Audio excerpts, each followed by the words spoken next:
বাংলাদেশের সাথে গ্রেটার ম্যানচেস্টারের সম্পর্ক উন্নয়নের ব্যাপারে বিভিন্ন বিষয় নিয়ে গুরুত্বপূর্ণ বৈঠক করেছেন সহকারী হাইকমিশনার মোহাম্মদ জুবায়েদ হোসেন।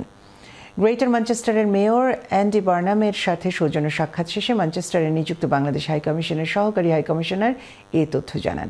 বিস্তারিত জানাচ্ছেন আমাদের নর্থ ইংল্যান্ডের বিশেষ প্রতিনিধি সৈয়দ সাদেক আহমেদ। গ্রেটার ম্যানচেস্টারের মেয়র অ্যান্ডি বার্নামের সাথে সৌজন্য সাক্ষাৎ করেছেন ম্যানচেস্টারস্থ বাংলাদেশের সহকারী হাইকমিশনার মোহাম্মদ জুবায়েদ হোসেন এবং গ্রেটার ম্যানচেস্টার বাংলাদেশ পার্টনারশিপ বোর্ডের chairman councillor Abdul Jabbar MB. অতিথিদের স্বাগত জানিয়ে 2019 সালে বাংলাদেশ সফরের স্মৃতি তুলে ধরেন mayor Andy Barnum. Assistant High Commissioner Hossain, I would like to formally welcome you to Greater Manchester. We look forward to working with you and strengthening the ties between Greater Manchester and Bangladesh that we really established in 2019 on our visit, but we hope to bring closer in a visit in the future.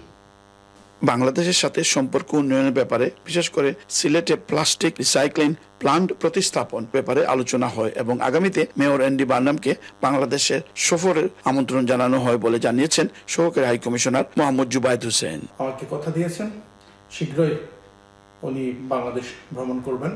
এই ভ্রমণে waste management সহ আরো অন্যান্য বিষয়ে বিশেষ করে health সেক্টরে আরো কিভাবে বাংলাদেশের হেলথ সেক্টর এবং ওয়েস্ট ম্যানেজমেন্টের উন্নতির জন্য ব্রিটেনের সাথে একসাথে বিশেষ করে গ্রেটার ম্যানচেস্টারের সাথে এই দুটি সেক্টরে বিনিয়োগ এবং প্রযুক্তিগত সহযোগিতা আদান প্রদান করা যায় সে বিষয়ে কথা হয়েছে এবং উনি এবং ওনার টিম এটি দেখবেন।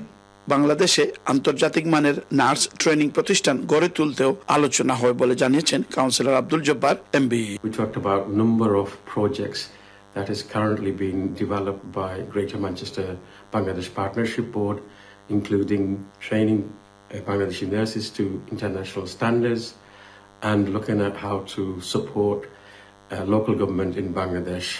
Saiyyid Sadiq Ahmed, Channel S News, Manchester.